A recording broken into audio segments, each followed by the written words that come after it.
Hey guys, Mr. Griffith here, and in this video I'm going to show you how to play a spot in classical symphony on the cello.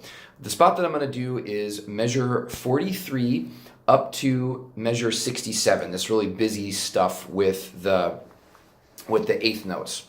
So I'm going to play it first, and then I'll go back and kind of explain what I'm doing in each of the different sections. Okay, so here we go. 1, 2, ready, and...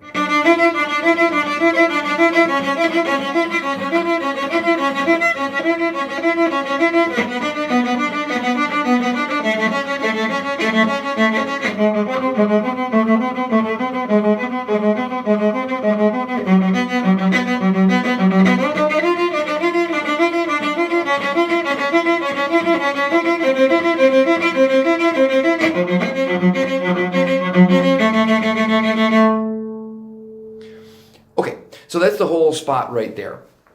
Now we're going to go back to measure 43 and 44. Since those measures have the same rhythm and the same note names, I'll kind of deal with them together. So basically what I do is I start off in second position. You can see here I've got my first finger on the C sharp, my second finger is on the D, and then my fourth finger's on the E. And so all we do here is alternate between the D and the E.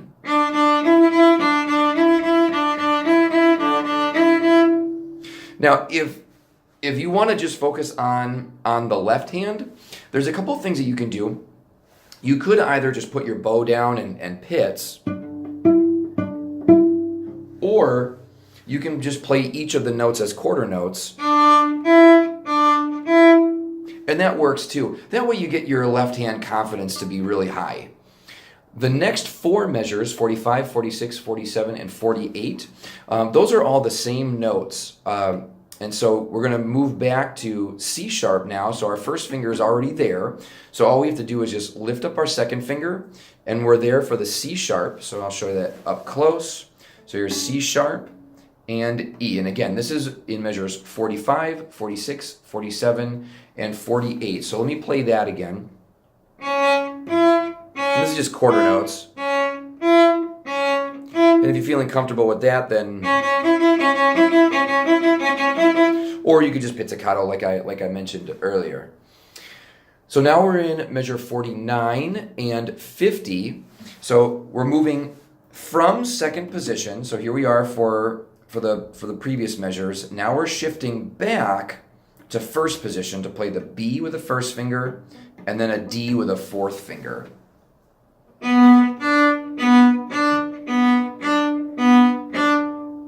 That's a pretty easy one. Those are really familiar notes to us. Next two measures, 51 and 52. Same thing here. We're just going from our open A to third finger C sharp.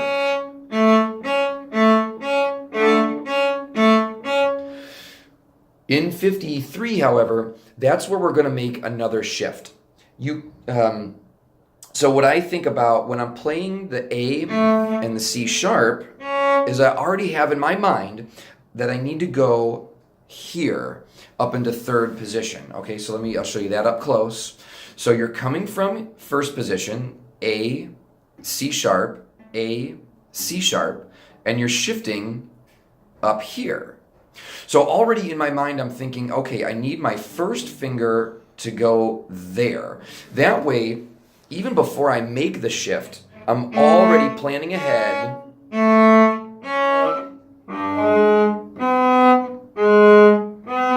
So there's no hesitation, because you're not going to have a lot of time to make that shift. So you have to kind of plan ahead before you get there. So this is measure 53. You have your first finger on the G sharp, and then the next note is a B. And so all you're doing there is you're just alternating back and forth, G sharp, B, G sharp, A. Or I'm sorry, G sharp, B, G sharp, B.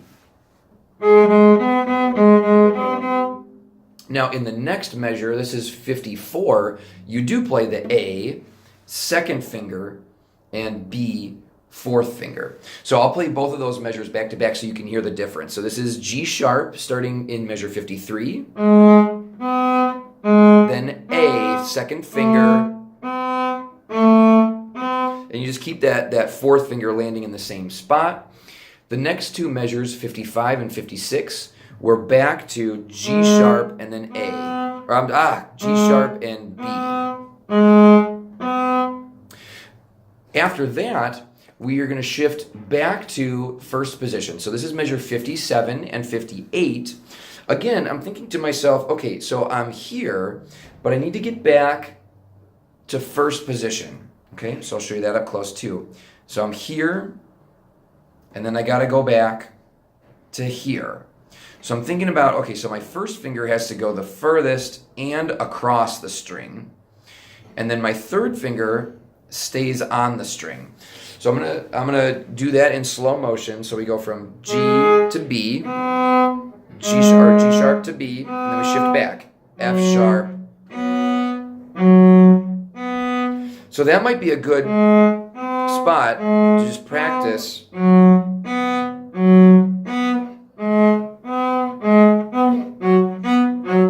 And slowly add more speed as you get more comfortable with the shift.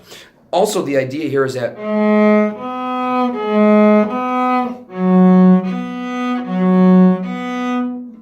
those two B's, even though they're in different spots, are going to be in tune. From there, we go back to, this is measure 59.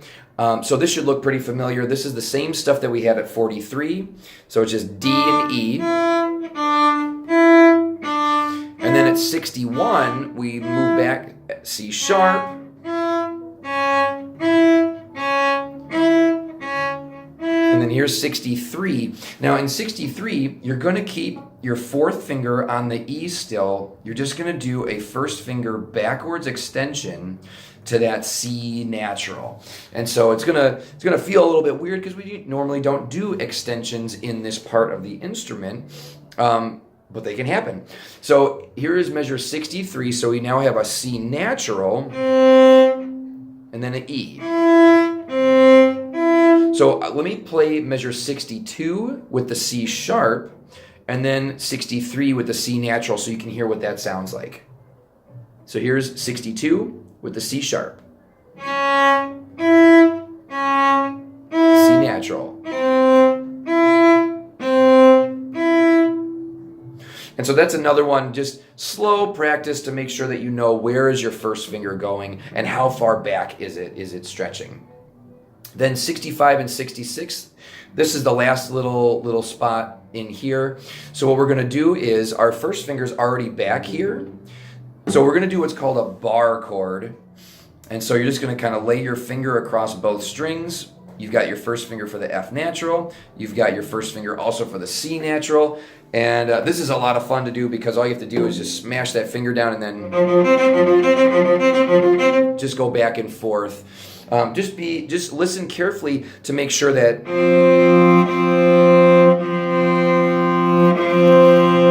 those notes are in tune. You may have to adjust your finger one way or the other, but just listen carefully and then make the adjustment as needed. So if you have any questions, let me know. Happy practicing.